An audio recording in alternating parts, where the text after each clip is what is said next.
Pemirsa, kembali lagi di Breaking News, Berita Satu News Channel, penangkapan sejumlah aktivis yang terduga pelaku makar. Dan pemirsa, Breaking News ini juga bisa disaksikan di laman Facebook/Berita1TV. Sejumlah aktivis yang diduga melakukan upaya melengsarkan pemerintah yang sah atau makar diperiksa di Mako Brimob Depok, Jawa Barat. Dan kita langsung bergabung dengan Ibnu Haikal yang ada di lokasi pemeriksaan. Haikal, bagaimana situasi terkini pemeriksaan para aktivis di Mako Brimob? Sampai saat ini masih 10 orang yang ada di dalam Makobrimob, belum terlihat ada tanda-tanda pergerakan apakah mereka akan keluar. Memang pemeriksaan sudah berlangsung sejak 6 pagi dan 10 orang tersebut ditangkap dan juga dibawa ke Makobrimob dalam waktu yang berbeda-beda dan di tempat yang berbeda-beda. Adapun 10 orang tersebut, Nastiti, yaitu diantara adalah Sri Bintang Pamungkas, Ahmad Dhani, Kiflan Zain, Rahmawati, dan juga ada beberapa warga sipil lainnya yaitu Eko, Firza Husein, Jamran, dan Rizal Kobar. Mereka ditangkap dengan tuduhan akan mencoba melakukan proses atau tindakan makar ini terkait dengan konferensi pers yang dilakukan pada tanggal 1 Desember lalu oleh Rahmawati dan juga Ahmad Dhani beserta kawan-kawannya di Hotel Ripan Pasifik, yang mana Rahmawati menuntut agar Undang-Undang Dasar Amandemen 1945 ini dikembalikan lagi ke Undang-Undang Dasar 1945 yang Rahmawati berencana mendatangi gedung MPR pada siang hari ini, tepatnya pada pukul 12 setelah melakukan aksi damai 212 pada siang hari ini di Monas.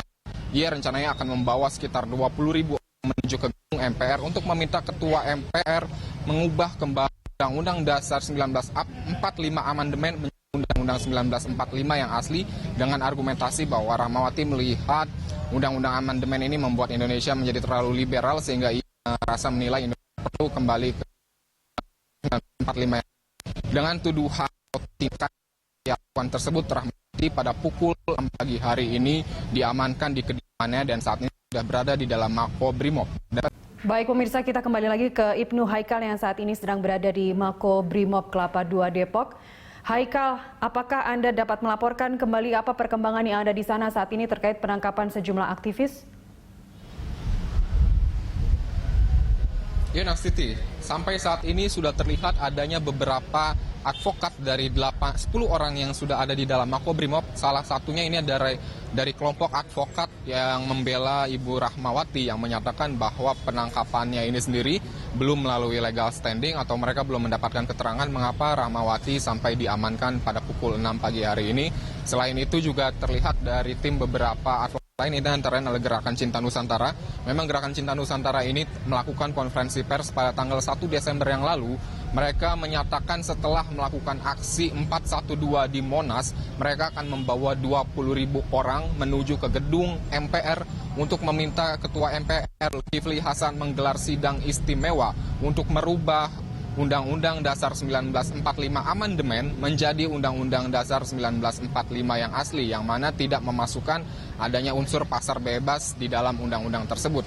Ini yang berusaha mereka tuntut, sehingga ini diperhitungkan sebagai tindakan makar dikarenakan ada juga dalam tuntutan perubahan Undang-Undang Dasar 1945 tersebut yang mana ingin mengganggu atau mempertimbangkan ulang posisi dan kedudukan dari Presiden Joko Widodo, sehingga ini dianggap atau dari pihak kepolisian menyatakan ini harus diamankan dikarenakan kondisinya cukup berbahaya di mana ada 200.000 massa di Monas pada saat ini, dan bila tidak diamankan diindikasikan dapat terjadi tindakan makar. Sehingga pada saat ini 10 orang yang tadi saya sebutkan masih berada di dalam Korps Komando Depok dan ini tengah menjalankan pemeriksaan. Namun lebih lanjutnya pihak kepolisian akan menggelar konferensi pada sore hari nanti, yang mana sampai saat ini pun beberapa tim advokat sudah berkumpul dan belum dapat memberikan keterangan terkait apa hasil pemeriksaannya. Namun akan kami terus laporkan dari Komando Depok kepada Anda, Nastiti. Kembali ke Anda. Baik Haikal, kita tahan dulu. Kita saat ini akan menyimak pernyataan dari Polri yang akan disampaikan oleh Kombes Pol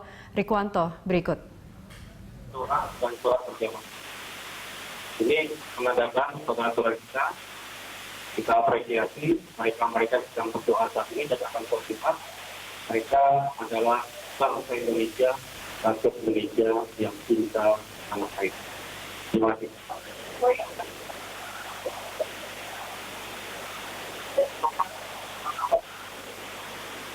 Kan memang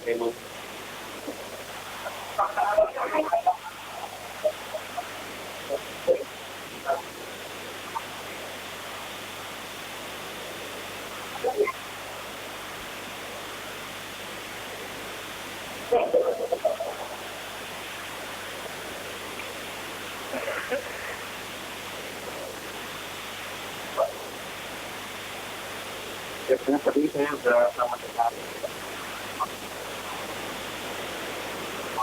Panto dan Pak, alasan kenapa saya bawa ke Mako Brimob karena berangkat ke Polda. Ya, untuk memudahkan pemeriksaan saja ya. Di sana lebih safe karena memang di dalam Makobrimob di jarak pagar dengan ruang-ruang di sana cukup berjauhan. Apakah sudah diketahui sebenarnya apa kriteria alasannya kenapa 8 orang ini kita? 10 orang ya. 10 orang ya. 10 orang yang diamankan di dalam tuduhan pasal 107 Junto 110 KUHP, Junto pasal 87 KUHP. Baik. Kita ke studio ada Lina. Lina, silakan Lina dengan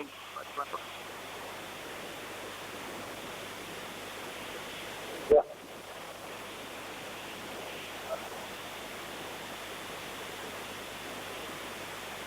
Tidak ada sama sekali ya.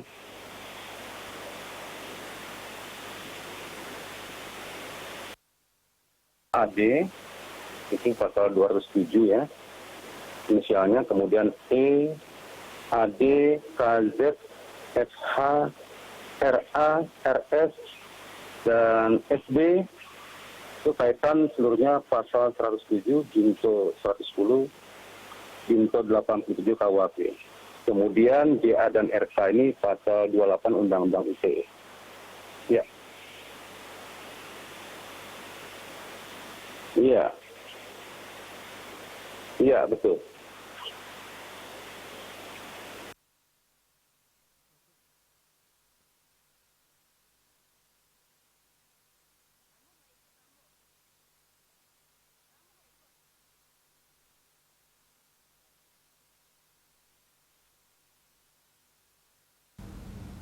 Ya, pemirsa, demikian tadi pernyataan resmi dari Polri oleh Kombes Pol Rikwanto. Kini kita kembali ke rekan Ibnu Haikal yang saat ini masih berada di Makobrimob. Haikal.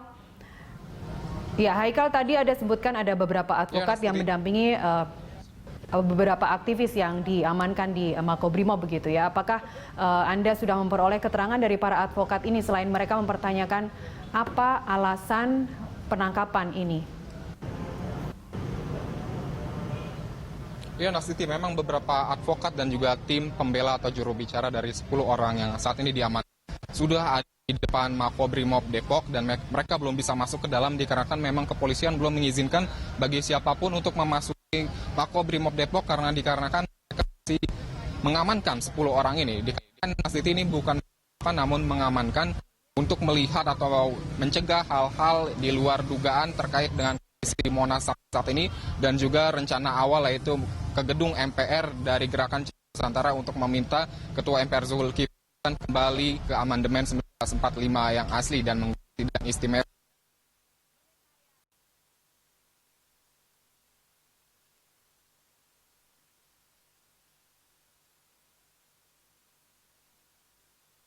Amankan atas tuduhan makar dari pihak Bapak sendiri bagaimana tanggapannya? Ya, tadi memang saya bosan berkomunikasi dengan Rahmawati. Beliau mengatakan bahwa ada dua proses utama beliau belakangan. Yang pertama terkait dengan proses penegakan hukum terhadap kasus kejahatan tanah atau Ahok yang sepertinya sangat kecil. Itu yang pertama. Yang kedua, kita semua sama-sama tahu bahwa Ibu Rahmawati memang sangat konsep dengan upaya mengembalikan posisi kita ke masa asli Undang-Undang 1945. Nah, menurut beliau memang kalau kita amati, dan ini bukan hal baru bagi beliau. Tapi amati, beliau mengatakan bahwa amandemen 4 kali yang dilakukan sejak tahun 90 hingga 2021 itulah yang membuat begitu banyak persoalan ekonomi dan politik yang sekarang kita alami. Nah, cara untuk kita mengatasi itu, barangkali harus kembali memberikan fondasi kita ke masyarakat ini, dan kemudian kita baru bisa menata ulang kembali kalau misalnya mau ada pemimpinan tidak seperti sekarang yang lebih banyak menentukan visi liberalisasi politik yang terkontrol. Nah, bagaimana caranya kita bisa kembali menata nomor 45 itu? Ini yang sekarang sedang diperbincangkan banyak orang. Ini yang sekarang sedang diperbincangkan banyak orang. Bung Karno pernah mengembalikan undang-undang kita ke konstitusi Undang-Undang 45 dengan presiden. Tetapi kan sekarang katanya tidak ada juga dari pemerintah pusat untuk melakukan hal yang sama. Mungkin memiliki pandangan yang berbeda. Nah, makanya kemudian ada gagasan bagaimana langsung gagasannya ke MPR. Dan pernah bicara dengan pimpinan-pimpinan lembaga tinggi di Senayan. Ini kan katanya membawa 10.000 orang Monas ke gedung menggelar diindikasi makar. Dari pihak Bapak sendiri memang apa tujuan dari makar itu? Nah, sampai sekarang juga definisi makar kan juga masih diperbincangkan. Bahkan ketika pertama kali Pak Kapolri menyampaikan kata makar, itu sudah ada perbedaan kalangan pemerintah sendiri. Nah, jadi ini sekarang belum ada kesamaan pandangan apa itu makar. Bahkan ada anggapan yang mengatakan bahwa makar itu membutuhkan modal senjata. Siapa dari tokoh-tokoh kita ini yang persenjataan tidak? Jadi Mbak Rahma juga sempat katakan di zaman Soeharto saja cukup terhadap rejim Orde Baru tidak pernah diperlakukan dengan seperti yang dihadapi hari ini. Pemirsa, breaking news segera kembali usai jeda berikut.